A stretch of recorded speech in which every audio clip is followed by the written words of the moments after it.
Hoy quiero traer un mensaje para todos nosotros. Y es sobre la verdad incorruptible. Es importantísimo entender lo que el Espíritu del Señor en este tiempo está haciendo en cada uno de nosotros. Y hablo individualmente. Como iglesia somos miembros del cuerpo de Cristo, pero es necesario que cada uno de nosotros entienda el por qué el Espíritu Santo está recalcando en este tiempo y nos está dando a entender la importancia de que luchemos por nuestra fe, de que luchemos por nuestra salvación. Es necesario entender. Gracias. Lo que cada uno de nosotros tiene que entender en este tiempo. Quiero leer una parte de la Escritura cuando Pablo le escribía a Timoteo ahí en su capítulo 3 y versículo 15, cuando le decía: esto te escribo, aunque tengo la esperanza de ir pronto a verte, para que si tardo, sepas cómo debes conducirte en la casa de Dios, que es la iglesia del Dios viviente, columna y baluarte de la verdad. Escuchen bien las expresiones. ¿Cómo debes conducirte en la casa de Dios, la iglesia del Dios viviente, que es columna y baluarte de la verdad? Y qué bueno entender realmente lo que es la casa de Dios, porque a nosotros se nos enseñó que la casa de Dios era un local, una iglesia muy grande, una catedral, todo eso se nos enseñó. Pero cuando vamos realmente a lo que la Escritura nos dice, esa casa de Dios es la iglesia. Y esa iglesia está formada por hombres y mujeres, óigame bien, hombres y mujeres que han sido redimidos por la sangre de Cristo. Esa iglesia, que es la columna y baluarte de la verdad, esa iglesia que es santificada y perfeccionada en Cristo por la obra del Espíritu Santo. Y esto es lo que quiero recalcar hoy en día. ¿Por qué? Porque hoy hay mucha confusión. Hoy el mundo está confuso. Hoy el mundo está caminando de aquí para allá y realmente no tiene una claridad. ¿Por qué? Porque los mismos líderes religiosos que conducen a los pueblos tampoco tienen claridad, y lo voy a explicar por qué. ¿Cuál es la razón? Ahora, ¿qué nos quiere decir el Señor en esto? Que la iglesia de Jesucristo es el sostén, es el apoyo, es la protección, es la guardiana que defiende, que afirma y que presenta defensa de la verdad. Esa es la iglesia. Presenta defensa de la verdad y de la vida. La Escritura dice, cuando Jesús dijo: yo soy el camino, yo soy la verdad y yo soy la vida. Nadie viene al Padre sino por mí. ¿Está clara la expresión? Es muy sencillo lo que Cristo dijo y Él mismo lo confirmó, que Él era la verdad. Y es verdad porque es el único que estuvo muerto y resucitó por su propio espíritu y ahora vive por los siglos de los siglos. De todos los religiosos, de todas las personas que han dicho resucitarán, nadie lo pudo hacer, solamente Cristo. ¿Por qué? Porque Él es Dios, Él es el Hijo de Dios, y esa es nuestra garantía, que el Dios real que nos dio la vida resucitó de los muertos, para poder entonces probarnos de que Él es en realidad a quien nosotros tenemos que seguir. La verdad es mucho más que anuncios o panfletos escritos. Somos salvos no por tener o conocer muchas verdades escritas, muchas doctrinas, muchos mandamientos, sino porque la verdad nos conoció a nosotros. Esa verdad que se llama Dios nos conoció a nosotros. Pablo decía, cuando yo conocí a Dios, digo, no, un momentico. Cuando yo fui conocido por Dios, ahí en el libro de Gálatas 4:9 dice, cuando fui conocido por Dios, o sea que ninguno de nosotros puede conocer a Dios si Dios no le conoce a Él primero. ¿Estamos de acuerdo? Entonces, si estamos de acuerdo, tenemos que ir entendiendo qué es lo que verdaderamente Dios nos quiere decir en este tiempo. Y yo quiero que me pongan mucho cuidado, porque yo no voy a predicar, solamente voy a traer una pequeña enseñanza que puede durar lo que sea. Una pequeña enseñanza. Ahora, ¿qué significa esta explicación? Significa que el mensajero es el mismo mensaje. Quiere decir que si yo predico un mensaje, me tengo que predicar a mí mismo para poder entonces alimentar a todas aquellas personas que por mi boca ahora van a oír la verdad. El Evangelio de Jesucristo no es una fantasía, no es una locura. El Evangelio de Jesucristo es la realidad que todo hombre y que toda mujer tiene que conocer para poder llegar a convertirse en hijo o en hija de Dios. Esto significa que este mensaje, y el apóstol Pablo lo decía claramente, siendo manifiesto, y aquí está la explicación clara, siendo manifiesto que sois cartas de Cristo, expedida por nosotros, escrita no con tinta, sino con el Espíritu del Dios vivo, no en tablas de piedras, sino en tablas de carne del corazón, en 2 de Corintios 3:3. O sea, Pablo está claramente hablando, ustedes son cartas. Son cartas, léanlas. Léanlas. Lean la carta. Si soy real, léala. Si no soy real, no pierdan el tiempo. Por eso les decía, esto no se trata de muchas teologías, de muchas cosas que los hombres nos enseñan, de muchas cargas que los hombres nos ponen para tratar de hacernos entender que somos buenos delante de Dios. Porque nosotros los religiosos, y hablo así, porque yo estuve mucho tiempo en la religión, donde hice muchas obras, donde me azotaba el cuerpo, donde hacía muchas obras precisamente porque quería ser más bueno que todos. Y sin embargo, era cualquier cosa. De bueno no tenía nada. ¿Por qué? Porque es que no son las obras, no son las religiones, es la verdad que tiene que estar escrita en nuestros corazones a través del Espíritu Santo de Dios. Es de la única forma. Lo demás nos sirve.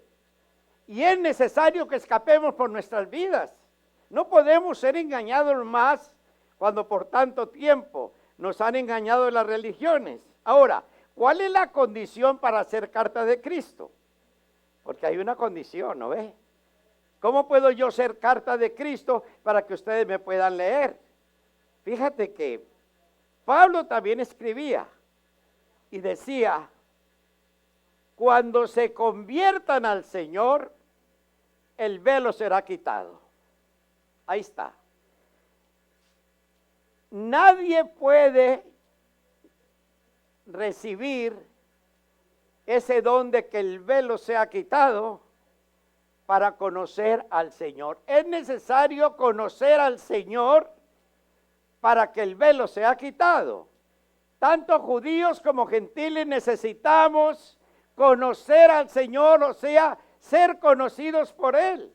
Y Él lo decía claramente, decía en esta forma, porque el velo es la misma carne de Cristo, que ahora se hace una con nosotros, dice, por el camino nuevo y vivo que Él nos abrió a través del velo, esto es, de su carne.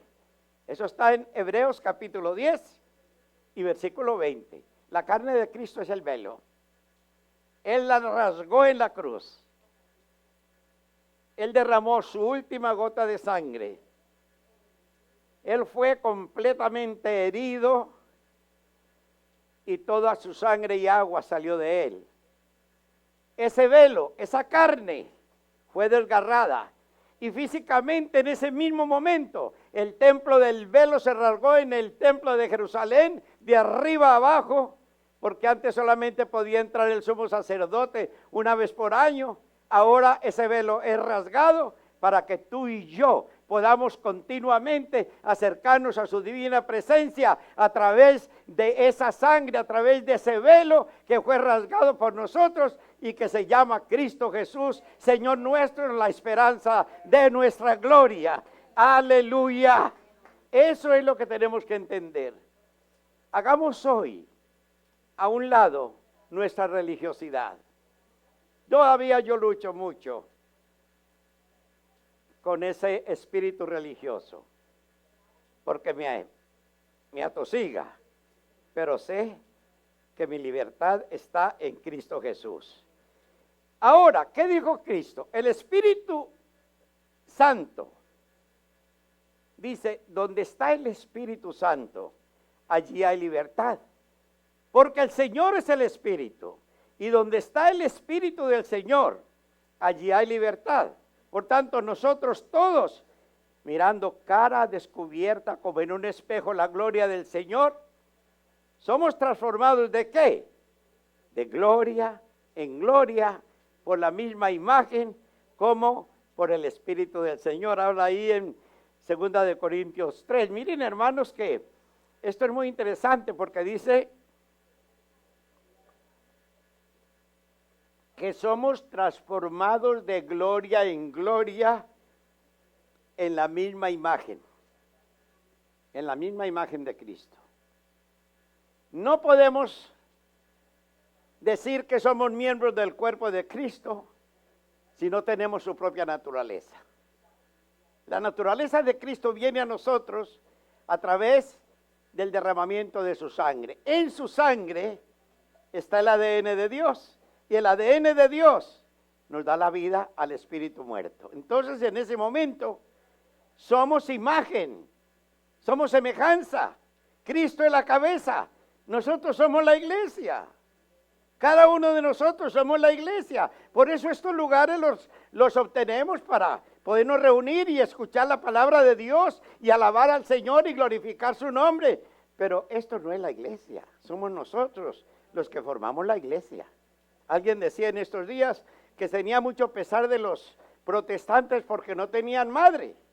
Pero yo le contesto, ¿cómo que no tenemos madre? Nuestra madre es la iglesia. Cada uno de nosotros formamos esa madre que se llama el cuerpo de Cristo, que nos da verdaderamente el sostén, nos enseña a vivir. La iglesia de Jesucristo, si es carta abierta, nos enseña a vivir verdaderamente lo que hay dentro de nosotros, la naturaleza de Dios, porque mientras estemos en esta carne, vamos a tener aflicción, vamos a tener dolor, vamos a tener sufrimiento, vamos a pasar las 1001 noches. Pero una vez que ya nuestra carne dé a luz la nueva creación que el Espíritu Santo está haciendo en nosotros, entonces automáticamente entraremos a nuestra verdadera vida. Somos uno con Cristo, en la cabeza, nosotros su cuerpo, entraremos a gozar con Él por toda la eternidad. Tenemos que entender esto, hermanos. Mire, ya no es tiempo de seguir, es que vea que no cambie. Como me decía ahora en el viaje misionero que hice, yo estaba hablando sobre estas cosas y una persona me dice, mire, yo soy católico, apostólico y romano y ahí muero. Y le dije, yo no estoy hablando de eso. Yo no le estoy diciendo a usted que cambie de su religión. No me entendió el mensaje. Dijo, no, yo sigo. Y le dije, entonces, siga su camino. Se paró y se fue. ¿Por qué? Porque él es católico, apostólico y romano. Y yo no estoy hablando de religiones. del católico, del protestante, del bautista, del judío, del metodista. Ahí está la iglesia de Cristo. De ahí Cristo va a sacar, el Espíritu Santo va a sacar su iglesia. Usted no tiene que estar cambiando de una religión a otra. ¿Cómo así? A eso no vino Cristo. Él vino a que cada uno de nosotros entienda que solamente en Él hay salvación, que no hay otro nombre debajo del cielo dado a los hombres en el cual podamos ser salvos, sino Cristo Jesús, Señor nuestro. Él es el único, hermanos. Entonces voy a seguir un poquito más. Hay un ejemplo, para que me entiendan, ahí en Primera de Reyes, en el capítulo 17, había un profeta llamado Elías. Él usó su poder enviado por Dios para que trajera una sequía a la tierra, porque él iba a tratar con los pueblos. Dios trata con los pueblos, aunque sea a través de tribulaciones que vienen, Dios trata con todos los pueblos. La sequía llegó y entonces él le dice al profeta que como ahora va a haber mucha sequía, que se vaya a un arroyo ahí en Querí, que estaba cerca del Jordán, que tome de esa agua, que los cuervos le van a traer pan y carne por la mañana y por la tarde, que entonces los cuervos lo van a alimentar y que tome de esa agua. Pero llegó el momento de que como no llovía, pues el riachuelo también se secó, ¿y ahora qué? Y le dije, no, vaya allá a la ciudad y se va a encontrar una viuda a la cual yo le ordené, oiga lo que dice Dios, yo le ordené a esa viuda que lo sostenga. El profeta, como era un hombre de fe y sabía que Dios le hablaba, se fue y llegando a la ciudad se encuentra una viuda que está recogiendo leña. Entonces el profeta le dice, mire, deme un poco de agua. Yo estoy recogiendo leña porque es que ya no hay agua, ya solamente tengo un poquito de harina, un poco de aceite, tengo un hijo, voy a hacer la última tortica, se la voy a dar a él, voy a comer yo y enseguida me siento con él a morir, a esperar la muerte porque ya no hay nada más. Y él le dice, no, haga una tortica y me la trae a mí primero. Y enseguida hace una tortica para usted y para su hijo. ¿Sabe por qué? Porque Yahweh Dios me dijo que no le va a faltar ni el aceite, ni tampoco le va a faltar la harinita para que haga la tortica. La mujer creyó. Ahí está la parte importante. Ella creyó. Se fue y preparó la tortica y fue y le trajo al profeta lo que el profeta comió, pero observó que el aceite no se terminaba, que la harina tampoco. Todos los días entonces hacía la tortica y alimentaba al profeta, alimentaba a ella, pero un día el buen muchachito le dio por morirse. Le dio por morirse al buen niño, ¿y ahora qué? Ahí viene la prueba dura. Entonces ella viene y le dice al profeta, oiga, ¿qué pasa con usted y con su Dios? ¿Cómo que lo único que tengo es mi hijo y ahora mi hijo muere? ¿Por qué usted me está revolcando el pasado, mi vida pasada? ¿Por qué? El profeta simplemente le dijo, tráigame el hijo. Lo puso en su cama, se acostó sobre él 3 veces y le dijo, Padre, envíale el alma, envíale el espíritu de vida. El espíritu de vida vino, el muchachito volvió a vivir, el profeta llega y le dice, aquí está su hijo. Y miren lo que contesta esta mujer, porque lo que quiero entender es que si somos cartas abiertas, nos tienen que leer y conocer que el Dios verdaderamente que predicamos no es un charlatán. Entonces, ¿qué dice la mujer? Dice, entonces la mujer dijo a Elías, ahora conozco que tú eres varón de Dios y que la palabra de Yahweh es verdad en tu boca. Primero, eres varón de Dios y que la palabra que sale por tu boca viene directamente de Dios, el cual es la verdad. ¿Se dan ustedes cuenta la importancia que tenemos, la importancia para nuestras vidas de conocer verdaderamente a Dios. ¿Se dan cuenta que Dios no es un religioso que está lleno de manías, de ordenanzas, de mandamientos, de prohibiciones? Ese no es Dios. Dios es amor. ¿Por qué me quitaron mi hijo? ¿Qué clase de Dios le sirve a usted? Tráigame su hijo y le vuelve a su hijo con vida. ¿Por qué? Porque Dios es real. Dios no es un mito. Dios no es un charlatán. Dios lo que dice con su boca lo ejecuta con sus manos. Bendito el nombre de Dios. Entonces, ser varón o mujer de Dios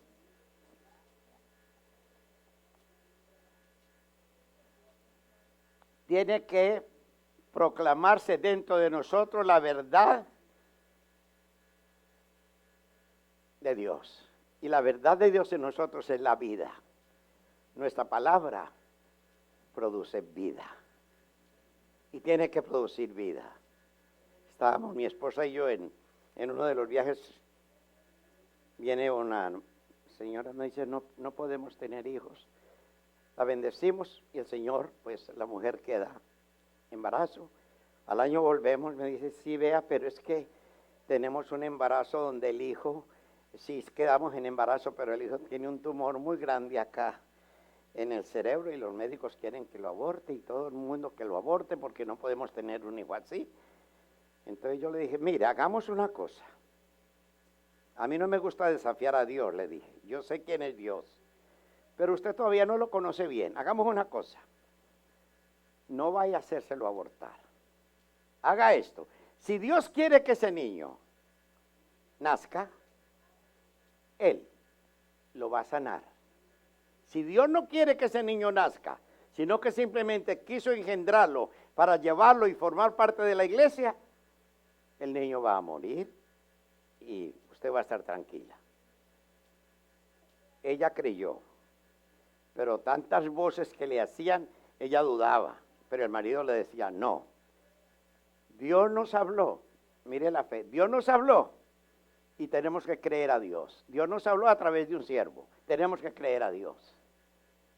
Muy bien, nació el niño completamente sano, tan fuerte, tan grande, que tuvieron que hacerle cesárea porque no podía la mujer tenerlo, pero el niño hoy tiene ya 2 años, está feliz, ahí lo vimos ahora que fuimos, y era tan lindo porque nos abrazaba y no se quería despegar, o sea, había una conexión directa del Espíritu de Dios con ese niño y nosotros, que él no quería, estando aún los padres ahí. ¿Por qué?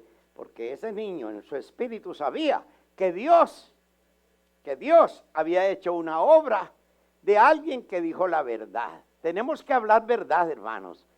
Nuestra boca tiene que pronunciar verdad para que las gentes puedan creer que somos hijos de Dios.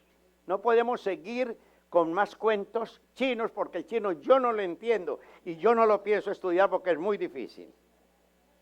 Entonces es muy importante que entendamos que Dios es verdadero, que de nuestra boca tiene que salir la verdad, que el Espíritu de Dios no desea solo informar, transmitir, sino convertir, transformar, transfigurar, hacernos verdaderos, hacernos genuinos, hacernos incorruptibles, como Cristo es incorruptible. Aunque estemos acá en la carne, tenemos que llegar a ser incorruptibles, porque Cristo resucitó al tercer día con un cuerpo glorificado y Él nunca más volverá a morir. Él es incorruptible, bendito sea el Señor. Ahora, hay una pregunta o un consejo del Señor. Hay que caminar en la verdad. Estamos aquí hoy porque al Señor le plugo traernos. Unos dicen le plació, pero en mi tiempo, en el español, en el de Castilla, se dice a Dios le plugo traernos aquí hoy. ¿Por qué? Porque cada uno de nosotros va a tener que estar muy claro en entender, ¿soy verdadero o simplemente estoy untado? ¿Soy verdadero o simplemente me muevo, pero aún no he tenido verdaderamente un encuentro con Cristo? ¿Por qué? Porque estoy pegado de mi religión. No hemos entendido que nuestras religiones todas van a perecer. No, tenemos que estar claros de que yo tengo un espíritu eterno y que ese espíritu tiene que ser hecho a imagen y semejanza de Cristo para poder estar con Él. Esto todo lo tenemos y por eso hoy nos trajo acá el Señor. El caminar es una acción o actividad que no llega por accidente. Es una acción que llega por la intervención de una decisión de la mente. La mente me dice, camine con el izquierdo. La mente me dice, dé un paso con la derecha. Entonces la mente me está ordenando y yo obedezco. Eso es lo que tenemos que entender. Que la verdad y que el andar en la verdad es más que citar versículos adecuados o a escribir doctrinas correctas o simplemente a proclamar, como hacen todos los sistemas religiosos, que yo soy el único que predico la sana doctrina. Y los grandes jefes de la fe, los grandes líderes de la fe, que yo soy el verdadero y que no hay nadie más, que nosotros somos los únicos. Eso todo es basura. Por sus frutos los conoceréis. Por sus frutos los conoceréis. O damos el fruto de Dios en nosotros. Damos el agua viva como cantábamos ahora para que nuestra sed sea saciada, o simplemente estamos intoxicados y estamos intoxicando a los demás con nuestras religiones y con nuestras prácticas y con todo ese bullicio que están haciendo y todos los sistemas, haciendo y deshaciendo toda clase de cosas para atraer a la gente. Pero donde no hay fruto y donde no hay sed, ninguno de ellos podrá clamar la sed porque no hay agua. Siguen con la misma sed. Usted ve las iglesias, salen la gente, con los mismos desesperos, con los mismos, la misma persecución espiritual, esa misma tristeza, esa misma agonía. ¿Por qué?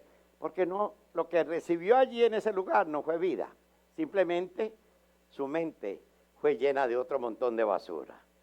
Y aquí hay algo muy interesante en este versículo que les voy a dar. Ya casi termino, hermanos. No les pido perdón. Yo cuando estoy predicando no pido perdón porque la palabra no pide perdón. Ya Dios nos perdonó a nosotros, pero ustedes se me quedan ahí sentados. Primeramente puso a unos apóstoles, a otros profetas, a otros evangelistas, a otros pastores, a otros maestros, dice, hasta que todos lleguemos a la unidad de la fe, hasta que todos lleguemos al conocimiento de Dios, hasta que todos lleguemos a un varón perfecto, hasta que todos lleguemos a la medida y a la plenitud de Cristo. Óigame bien, para eso Dios puso esos pilares de apóstoles, profetas, evangelistas y maestros, hasta que todos alcancemos la plenitud de Cristo Jesús, porque si Él es la cabeza y es santo, nosotros como su cuerpo tenemos que ser santos, porque no puede haber una cabeza santa y un cuerpo corrompido, no lo puede haber, es imposible. Eso está en Efesios capítulo 4 de los versículos 11 al 15, para que se lo graben porque es muy importante este versículo. Dice claramente, sino que siguiendo la verdad en amor, crezcamos en todo en aquel que es la cabeza, esto es Cristo.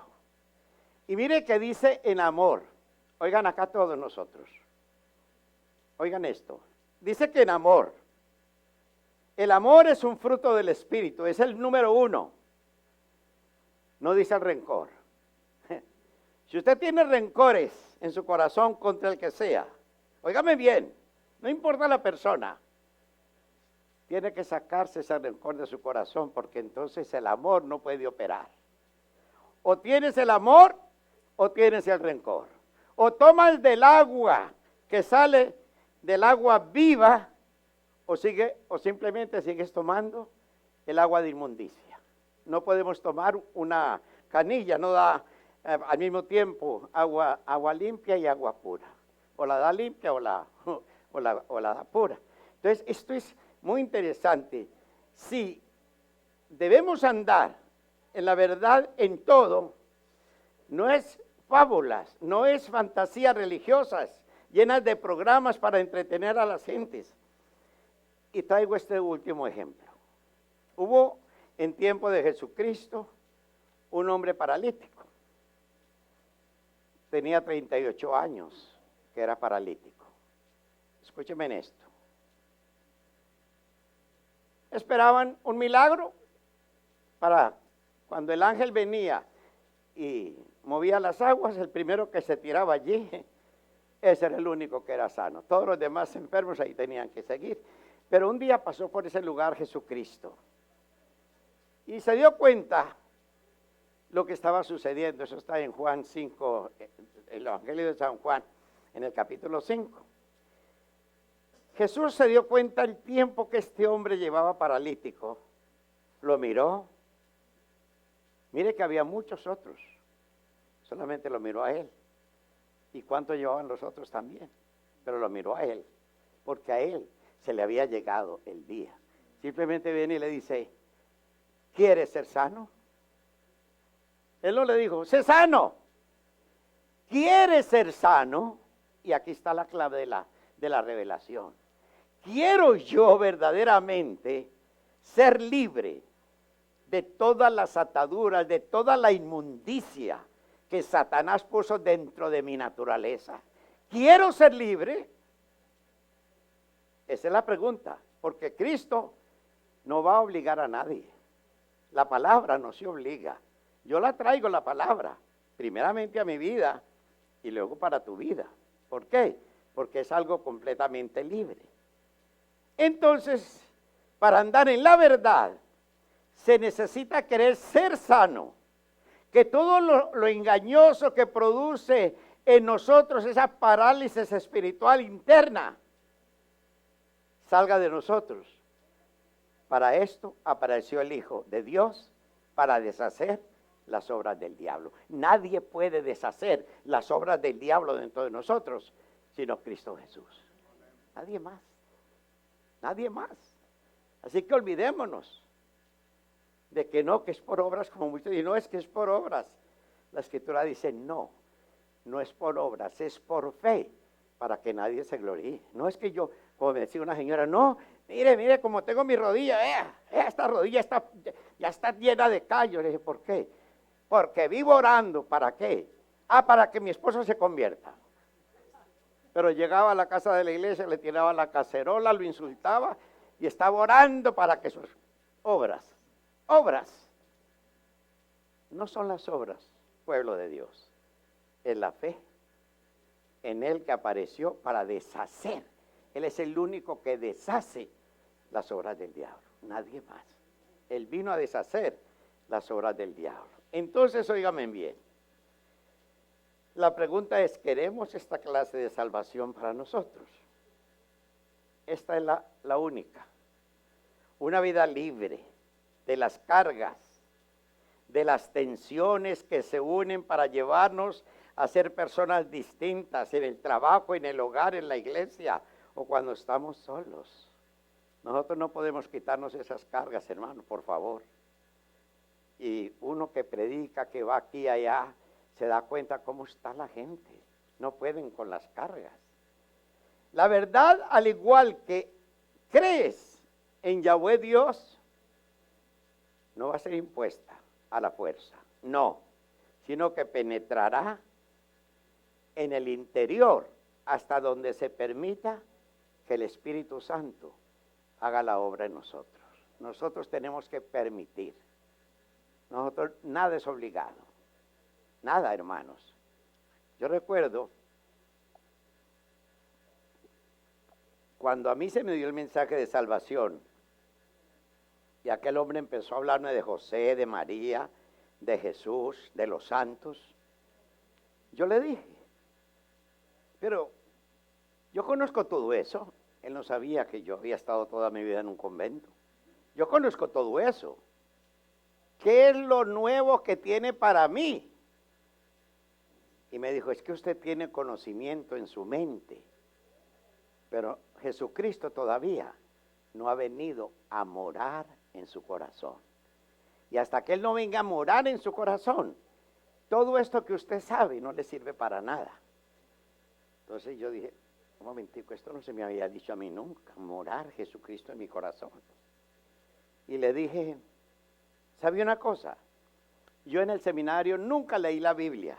Recuerda que yo no soy de ahora, yo soy de por allá, yo soy de bastante ya. Por allá en esa época no nos permitían leer la Biblia porque nos enloquecíamos, porque eso era pecado y todas esas cosas. Y naturalmente yo nunca la leí, yo no conocía nada. Le dije, bueno, yo no conozco ese libro. A mí me dijeron que el que lee ese libro se va al infierno y se condena y se enloquece.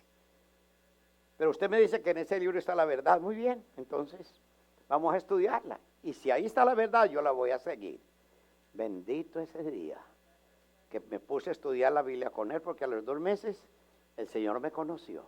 El Señor me salvó, el Señor me perdonó mis pecados y el Señor me dio la oportunidad de hoy poder estarles hablando a ustedes de las maravillas que Dios puede hacer en la vida de uno cuando viene Cristo y deshace dentro de nosotros las obras de las tinieblas. Ese es el testimonio con el cual yo camino y digo gloria a Dios porque sé que estoy sirviendo a un Dios vivo, a un Dios real, a un Dios que verdaderamente es, no cualquier cosa. La verdad no es solo un hecho posicional o judicial, sino que la verdad es un hecho que se experimenta. Pero yo os digo la verdad, dice, os conviene que yo me vaya, porque si no me fuere, el Consolador no vendría a vosotros, mas si me fuere os lo enviaré. Y cuando Él venga, convencerá al mundo de pecado, de justicia y de juicio. De pecado por cuanto no creen en mí, de justicia por cuanto yo voy al Padre y no me veréis más, y de juicio por cuanto el príncipe de este mundo ha sido ya juzgado. Y dice, aún tengo muchas cosas que deciros, pero ahora no las podéis sobrellevar. Pero cuando venga el Espíritu de verdad, Él os guiará toda la verdad, porque no hablará por su propia cuenta, sino que hablará lo que yo le dijere y os hará saber las cosas que habrán de venir. Ahí en Juan capítulo 16, versículo 7 en adelante. Entonces la verdad es el Espíritu. El Espíritu Santo es el Espíritu de verdad. El Consolador es el Espíritu de verdad. La obra del Espíritu Santo es consolar, pero a la luz o esencia de la verdad. Yo les estoy hablando de la verdad.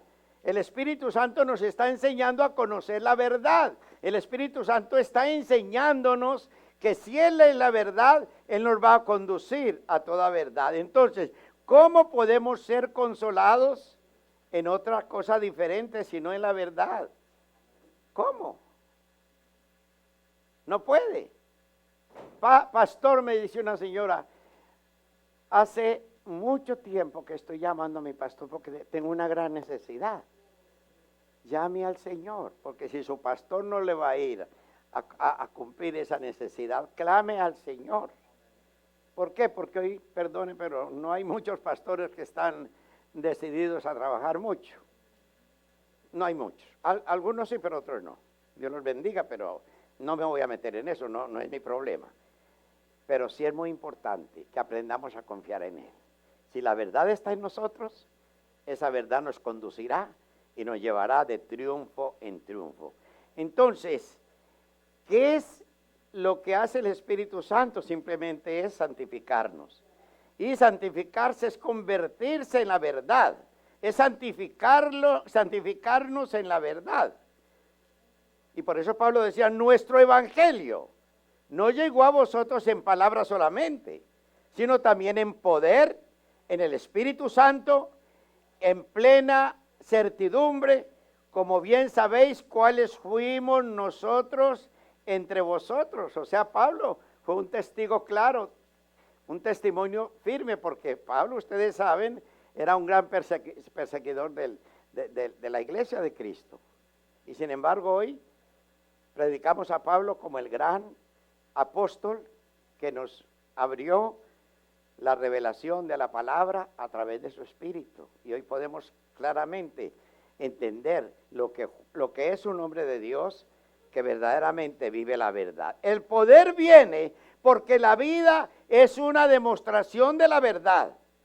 Ser verdadero porque así las palabras verdaderas que se hablan tienen poder y plena convicción para santificarnos, como decía el Padre, santifícalos en tu verdad, porque tu palabra es la verdad. Juan 6:63. Y termino con esta cita. En él también vosotros, habiendo oído la palabra de verdad, el evangelio de vuestra salvación, y habiendo creído en él, fuisteis sellados con el Espíritu Santo de la promesa. Nuestro espíritu, nuestra salvación, tiene que ser sellada por el Espíritu Santo. Y el Espíritu Santo no puede venir a morar en nosotros si no hemos aceptado la verdad que more en nuestros corazones, la cual es Jesucristo. El Espíritu tiene que sellar. Y por eso dice claramente que cuando nosotros oramos, siempre decimos, Señor, escribe mi nombre en el libro de la vida. Y se añade, séllalo con el sello de tu Espíritu. ¿Por qué? Porque cuando es sellado con el sello del Espíritu, nadie lo puede romper. Por eso Él dice, el que cree mi palabra, el que escucha mi palabra, yo le amaré, mi Padre le amará, vendremos a Él y haremos morada con Él, porque Él cree, tiene vida eterna, dice, tiene vida eterna y yo le resucitaré en el día postrero. Aleluya. Entonces, ese es el mensaje que hoy el Señor trajo para nosotros. Yo les pido, hermanos, mediten bien, todos, meditemos bien. Hoy nos trajo el Señor para hablarnos quizá de lo mismo, pero en una forma tal vez mucho más clara, que ha podido llegar más a fondo de nosotros. ¿Por qué? Porque todavía tenemos grandes luchas con nuestras religiones y con nuestra vida. Tenemos grandes luchas. ¿Por qué? Porque realmente no hemos aprendido a vivir en la verdad. Gracias por ser parte de la experiencia Nuevo Principio en este día. Visite nuestra página de Facebook en facebook.com/NBMINY, nuestra página de YouTube en youtube.com/NBMICHURCH. También visita nuestra página del web iglesianuevoprincipio.com y finalmente, por favor, visite su página de aplicaciones en sus teléfonos y tabletas en Android y en Apple y rebusque en su tienda por la aplicación de nuestra iglesia que es NBMICHURCH y sea bendecido con todas las herramientas que hemos puesto en este lugar. Dios lo bendiga.